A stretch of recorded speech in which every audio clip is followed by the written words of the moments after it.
В рельс заранее вставляем ролики.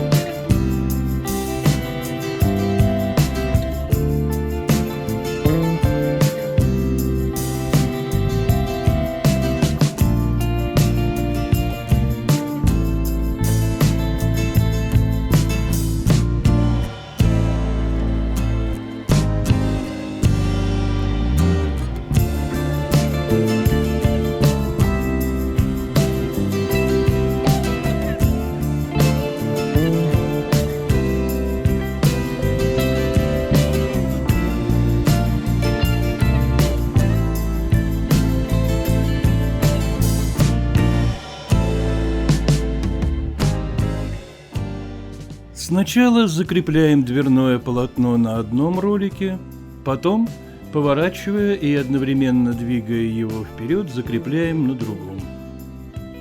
Устанавливаем съемный элемент, позволяющий в случае необходимости заменить дверное полотно.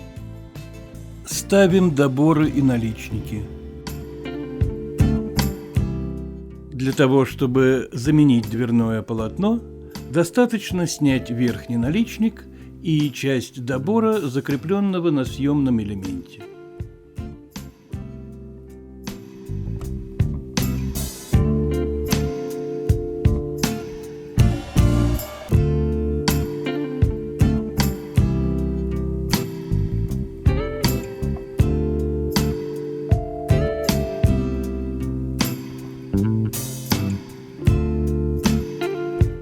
Напольный контролер.